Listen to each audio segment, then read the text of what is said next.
ओम शांति। 27 अगस्त 2023 की अव्यक्त मुरली से होमवर्क।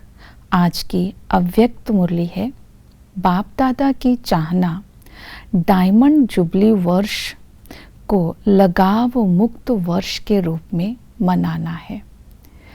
इसके लिए आज हम लक्ष्य लेंगे, संपूर्ण बनने के लिए लगाव मुक्त हो बाप के समीप और सहयोगी बनने का पुरुषार्थ करना है।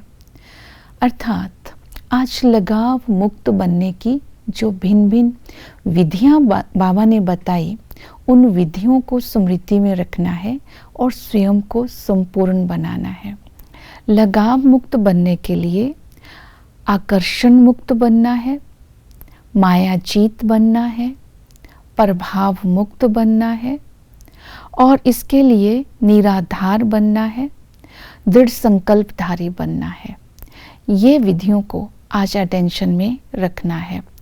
आकर्षण मुक्त बनने के लिए बाबा ने विधि बताई कि तुम अमृत वेला आदि समय से बाप का स्नेह दिल में धारण करो। अर्थात दिल को परमात्म स्नेह से संपूर्ण कर लो, संपूर्ण भर लो, तब किसी भी प्रकार का लगाव या आकर्षण नहीं हो सकता। अगर दिल में स्नेह की कमी है, थोड़ा सा भी खाली है, तो माया भिन्न भिन्न रूप से व्यक्ति के रूप में, वैभव के रूप में आकर्षित करती है। इसके लिए अपनी आज चेकिंग करेंगे कि मैं आत्मा परमात्म प्यार से, परमात्म शक्तियों से, परमात्म ज्ञान से कहाँ तक भरपूर बनी हूँ। ज़रा भी खाली नहीं रहना। अगर थोड़ा सा भी खाली है तो माया आकर्षित करेगी, हमें लगाव मुक्त नहीं बनने देगी। दूसरी विधि बताई, माया जीत बनना है। माया जीत बनने के लिए ये निश्चय रखना है, हम मास्टर सर्वशक्तिमान है, तो कोई भी किसी भी प्रकार का क्वेश्चन ही नहीं है। तो निश्चय केवल बाप पर नहीं, स्वयं पर भी निश्चय, बाप पर निश्चय, ड्रामा पर निश्चय। आज ये सूक्ष्म में अपनी चेकिंग करेंगे। अगर ये निश्चय होगा तो माया आएगी, लेकिन हम अचल रहेंगे, माया के वश नहीं होंगे, उसके प्रभाव में नहीं आएंगे।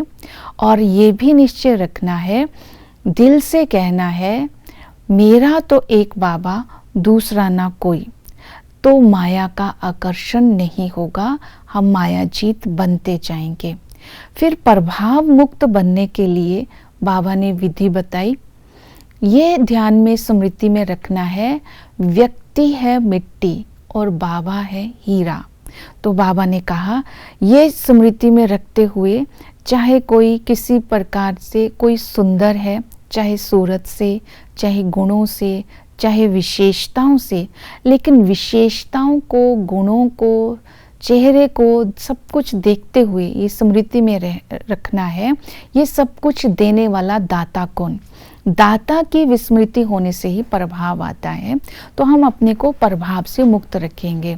और जो हमारे अज्ञान काल में भी गुण और विशेषता है, वो भी बाबा ज्ञान में यूज नहीं करेगा जब तक हम उस गुण और विशेषता में नेचुरल ज्ञान बाप की याद से नहीं भर देंगे, तब बाबा उस गुण और विशेषता को यूज करेगा। निराधार बनने के लिए बाबा ने ये अटेंशन दिलवाया कि लगाव नहीं रखना है, किसी के साथ बैठना, बात करना, सेवा करना, अच्छा लगना, ये भी लगाव है। ये लगाव हमें संपूर्ण नहीं बनने देगा। और सावधानी दी कि पुरानी दुनिया, गुण और सेवा से लगाव नहीं रखना है, नहीं तो ये लगाव पुरानी दुनिया में ले जाएगा, अलबेला बना देगा, बाप से दूर हो जाएंगे। इसलिए स्वयं को निराधार बना कर करके हर सेवा करनी है और हर एक के साथ व्यवहार में आना है। अपने निस्वार्थ भाव को इमर्ज रखना है, तब ही हम संपूर्ण बन सकेंगे। फिर बाबा ने कहा दृढ़ संकल्प करना है कि संगम पर हम पवित्र बन प्रकृति को पवित्र बनाने के लिए बाबा के मददगार बनेंगे। लेकिन पवित्रता ही नवीनता है, तो इसके लिए बाबा ने कहा ज्ञानी तो योगी तो आत्मा वही कहलाती है जो पवित्र बनते हैं। तो पवित्र उसे कहते हैं जो लगाव मुक्त और क्रोध मुक्त होते हैं। कोई कॉन्फ्रेंस होती है, कोई मीटिंग होती है, कोई फंक्शन होता है, तो अपना विचार तो देना है, लेकिन अपने विचार को निस्वार्थ भाव से देना है।